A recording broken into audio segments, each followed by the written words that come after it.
Op gets pregnant and makes plans to medically terminate the pregnancy, but her best friend steals her termination pill to save the baby because she had a vision that it would cure Ebola. Posted by a deleted user in 2014.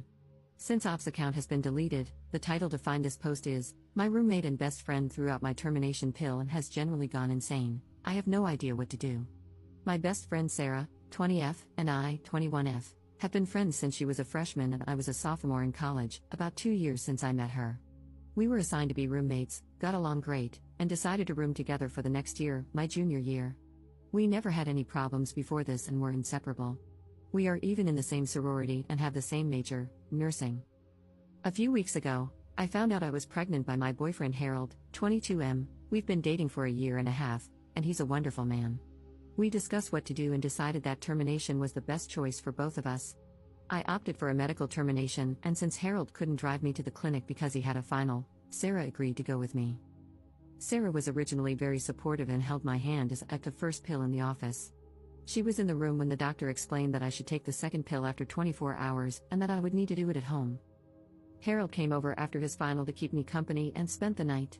After a night of cramping and bleeding, I woke up yesterday morning to find that the second pill was missing from its pack. I had placed the pill on my nightstand so that I wouldn't lose it. The pack was still there, but the pill was gone. Sarah is the only one with access to my room. We have separate rooms but share everything else. I asked Harold if he had touched the pill, and he said no. Why would he, if he doesn't want this child any more than I do? That left Sarah as the only suspect, so I waited until she woke up to ask her about it. That's when she completely lost it.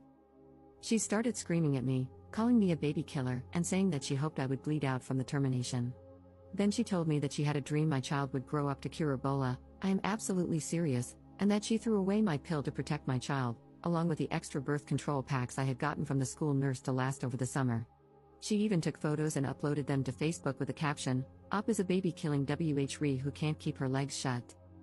Luckily, all of her friends and our sorority sisters instantly defended me and told her how crazy she was.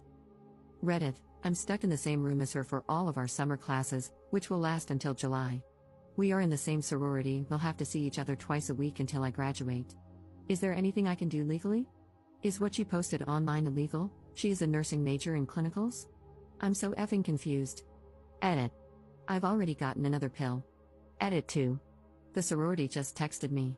The last meeting of the year will address Sarah's violation of the sorority's code of conduct. Apparently, this is not the first time it has happened. A majority vote will decide whether she's kicked out or not. Relevant comments. Commenter. Why haven't you reported her to the nursing board yet? Don't think about it, just do it. What if you were her patient? Op's response. I'd probably punch her in the face if I were her patient. The only reason I'm hesitant to report it to the nursing board is that I'm also a nursing student, and there might be significant backlash. Her actions have proven that she is incapable of keeping medical information private and unfit to be a nurse, so I might send it to the state board so that when she applies for her license, she will be denied. Update 2 days later. A lot of people ask me to update what happened, so here it is. The mods originally removed this update due to the 48-hour update rule, but enough people ask me to post this that I will, and then I can finally delete this account. I will try to make this as clear as possible, even though I'm typing it during a work break. Immediately after I posted on Reddit, many of you gave the same advice: report her to the nursing board, residence life, the nursing department at our college, the police, the sorority, and her parents. I decided to report her to all of the above while hiding at the sorority house. Early yesterday morning, Sarah made her Facebook post about me, and by lunchtime, my sorority sisters were texting me like mad.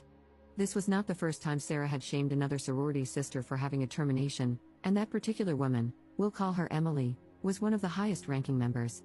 Emily was the one who called the meeting to have Sarah kicked out for breaching the code of conduct, treat all your sisters kindly, support one another, no gossiping, etc. Meanwhile, Residence Life was busy trying to contact Sarah's parents after I showed them her Facebook rants. After the sorority contacted Sarah, she flipped out again on Facebook and started ranting about how she wanted to die. The RA on duty, also one of my good friends, decided to speak to her to see if they could help. At this point, it was clear to everyone that Sarah was not in a good mental state, as she was screaming at the RA through the door crack. Sarah refused to open the door, so the RA escalated the situation, and no one saw Sarah again until the sorority meeting. The sorority meeting. At the meeting, everything seemed okay. Sarah was the last to arrive. She simply took her seat and acted normal. It was eerie to see her gushing over everyone just hours after her outburst. Only about half of the sorority was present, but the president decided to proceed regardless. It took just 2 minutes for us to vote unanimously to kick her out. Emily sat next to me the whole time. To put it mildly, Sarah did not take this well. She turned bright red, spit on the ground in front of Emily and me, and ran out of the room screaming. We called campus police on her as she left. After the meeting, Sarah returned to our dorm room. The Reese Life administrator tried to speak to her, but she refused to answer the door for over 20 minutes. They had to call the police to break it down because she was holding the handle from the inside, preventing them from unlocking it. When the police entered, they found the dorm destroyed.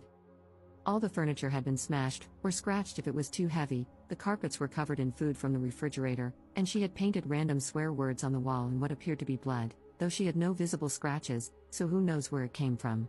They found photos of Harold covered in lipstick in her purse, not just kiss marks, but his entire face colored in with lipstick like a crayon.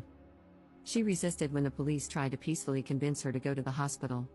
Sarah was taken in for a psychiatric evaluation and charged. I'm not sure of the exact charges, but I know they included unlawful possession of prescription medication since they found my pills in her purse, with my name on the labels. She is still in the hospital today undergoing evaluation. The hospital. Sarah and I were both interns at the hospital that operates the pregnancy clinic. I reported her to HR for theft, harassment, and privacy violations, along with providing screenshots from Facebook. As of this morning, Sarah did not show up for work, so she was terminated for a no-call, no-show. HR had me in their office for an hour, asking if I wanted to press for a HIPAA investigation. It turns out some of her Facebook rants contained information that could only have been obtained through patient records. I have no idea what specific information it was, as the HR representative discovered it. I agreed, as there was no reason not to have Sarah investigated. HR also independently notified the nursing board and the nursing department at my college, separate from my reports. Conclusion. So I think that's pretty much everything. Sarah has been arrested and charged, kicked out of the sorority, fired from her job, removed from the dorms, and reported to the proper authorities multiple times. I still care for Sarah with all my heart because I recognize that she is severely mentally ill. I will always blame her for what she did to me, but I know that the person who hurt me wasn't the best friend I had known for years, it was someone different. Physically, I'm feeling fine after all of this. Harold and I are considering getting an apartment off campus together. If that doesn't work out, I will stay in the sorority house. Sarah's parents have promised to reimburse me for the abortion costs, $400, because they know I did nothing wrong. I'm grateful for their support. Edit. A lot of you think that I was too extreme, but there was nothing I could have done to make her get help. I miss my best friend more than any of you critics could ever realize. Don't judge me for doing what was best for everyone involved, including myself. Her right to sympathy ended when she deliberately chose to steal from me, slander my name, destroy my laptop and possessions, and refuse help from everyone who tried to assist her. Relevant comments. Commenter. I have a son who descended into mental illness at around the same age, and what you did for your friend was really what she needed. Now she can get the help she needs before she is too deep into the mental illness. For moms of adult children with mental illness, I thank you. You are going to be an awesome nurse, and I am so sorry this all happened to you when you were going through such a difficult and stressful time yourself. Good luck to you. Ops response. Thanks for this. Her parents are actually glad that she was arrested because she wouldn't have gone to the hospital any other way. We tried to convince her to go, but she wouldn't budge. I hope I keep my backbone through this, but even though it's hard, I still care so much about her, and I will be checking on her through her parents on a regular basis.